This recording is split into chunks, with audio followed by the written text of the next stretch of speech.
पकड़ो मारो, party change करो, घरों में घुसे हो, लोगों की इज्जतें पामाल किए। अब बस करो। 9 मई के नाम पे डकोसला किया, ड्रामा किया, पूरे मुल्क को यरगमाल बनाया। अब इस फिस्तैयत का खात्मा होना चाहिए। कितना मकरू चेहरा है नवाज शरीफ और उसके तमाम सहूलतकारों का, जिन्होंने 2 सालों से ये प्रोसेस शुरू किया और आज ऐवान में जाएंगे, वजीर आजम और वज़राए आला बनेंगे। उनको ये बताना चाहते हैं कि ये पाकिस्तान तहरीक इंसाफ की क़यादत का फर्ज है कि हम अपना मैंडेट आपके हल्क से निकाल के अवाम को वापस करें। हम किसी भी हालत में अपने इस हक से दस्तबरदार नहीं होंगे। जरूरत पड़ी तो खान साहब अगर एजुटेशन की कॉल देंगे, कतई नजर इसके कि हमें 9 मई के नाम पे डराया जा रहा है। 9 मई दोबारा हो या 10-12 हो, पाकिस्तान के लोगों का जो हक है वो उनको हम दिलाएंगे। ये क़यादत का फैसला है। दूसरी और आखिरी बात, अच्छा एक एने बड़ा इंटरेस्टिंग है, शांगला का है, अमीर मकार है, 64,000 वोट से तरीन साहब ने लिए हैं, 45,000 वोट अमीर मकाम ने लिए फॉर्म 45 पे। अब केपी में पेशावर शहर के 8 सूबाई हल्के हमसे चोरी किए गए, 3 हमसे कौमी असम्बली के हल्के चोरी किए गए। बलूचिस्तान में आपको बता दूं 7 कौमी असम्बली के हल्के हमसे चोरी किए गए हैं और 23 प्रोविंशियल असेंबली के हल्के हमसे चोरी किए गए हैं। पाकिस्तान के अवाम ने बलूचिस्तान में सबसे ज्यादा मैंडेट दिया है पीटीआई को। लोग केपी की बात कर रहे हैं, जो फॉर्म 45 बलूचिस्तान से आए हैं वो ईरान कौन है। वहां पे तमाम पार्टियों का बिस्तरा गोल हुआ है। सिंध में हुकूमत साजी पीटीआई का हक है। तमाम सूबाई असम्बलियों में हमें पीटीआई और एमक्यूएम के बगैर हम हुकूमत साजी कर सकते हैं। मरकज में यही सूरत हाल है और केपी का तो आप सबको इल्म है।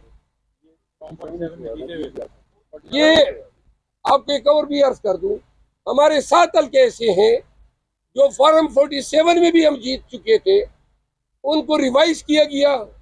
रिवाइज फॉर्म 47 भी हम आए, इलेक्शन कमीशन लाए हैं। पीपी 122 एक मिसाल है। टोबरटेक सिंह, खावर गादी पीटीआई के उम्मीदवार थे।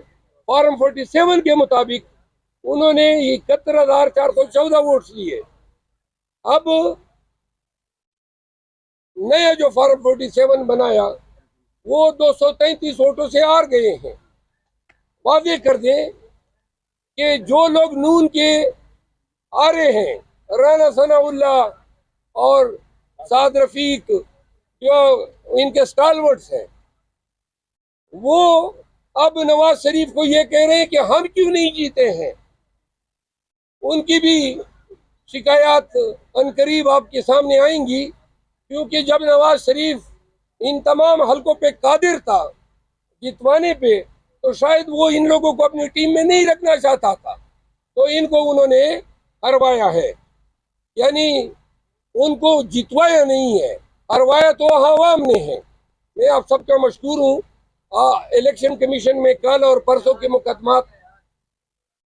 मुकदमात की तफसील इंशाल्लाह रोजाना बुनियादों पे पीटीआई की तरफ से कोई देते रहेंगे। कोई सवाल अगर हो। पार्लियामेंट है, वोट की आपने सबसे ज्यादा सीटें ली है पाकिस्तान तहरीक इंसाफ ने, इसके बावजूद हुकूमत लोग बना रहा है, तो आप पार्लियामेंट किस तरह देखते हैं?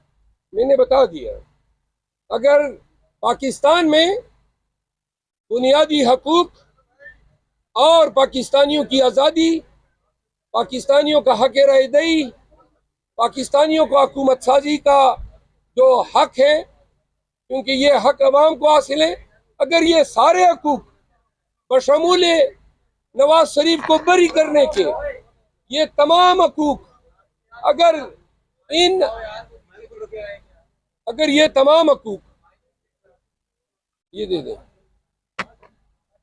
मैं रिपीट करता हूं, अगर बुनियादी हकूक, हक आज़ादी, हक इंसाफ, हक रायदही, हक इंतखाब हक़ हुकूमत साजी, अगर ये तमाम हकूक कंट्रोल हो सकते हैं, मैनिपुलेट हो सकते हैं, तो हमारे पास तो कोई निज़ाम ही नहीं है।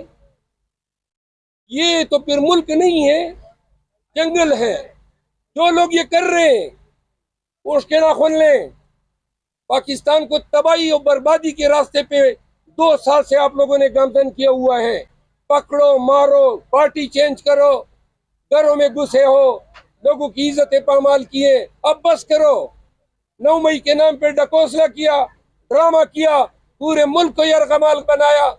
अब इस फिस्तायत का खात्मा होना चाहिए। आखिर में आके आपने लोगों के वोट के हक पे डाका डाला है। जितने लोग जो पाकिस्तान तहरीक इंसाफ को मीडिया में बुरा भला कह रहे थे, वो अब 5 दिनों से बता रहे हैं कि कितना मकरूर चेहरा है नवाज शरीफ और उसके तमाम सहूलतकारों का, जिन्होंने 2 सालों से ये प्रोसेस शुरू किया और आज ऐवान में जाएंगे, कायदे हस्ब इक़्तिदार की सीट पे मसनद नशीन होंगे, फिर स्पीच करेगा कि जमहूरियत का जो अमल है वो बखैर खूबी इख्तिताम पजीर हुआ। लईन बना दिया है पूरे सिस्टम को इतना बोसीदा बदबूदार बना दिया है। और अगर इसकी रोकथाम खुद इन लोगों ने नहीं की, खुद इन्होंने 28 अरब डॉलर हमने कर्जे देने हैं 3.5 माह में, 1 अरब डॉलर से ज्यादा रिजर्व नहीं है। स्टॉक एक्सचेंज 3 दिन में रिएक्ट कर रहा है, 878 पॉइंट गिरा है पहले रोज, यानी पीर के दिन। कल फिर गिरा है, आज का मुझे इल्म नहीं है अभी तक। तो लिहाजा ओवरसीज पाकिस्तानी ने भी अपना इंडिया दिया कि रेमिटेंसेस बंद होंगी। अमेरिका और बाइडेन की हुकूमत जो आज पाकिस्तान में इस तमाम चीज की आर्किटेक्ट है, ये नताइज अब बाइडेन को भी हांड कर रहे हैं। और नताइज जब आएंगे प्रेसिडेंशियल इलेक्शन के, तो आप याद रखें, पाकिस्तानी अवाम भी नहीं भूलेगी, लेकिन अमेरिकन अवाम जो है बाइडेन का अपने वोट में दड़न ताख्ता करेंगे। बहुत शुक्रिया। सर, अली अमीन के नाम पे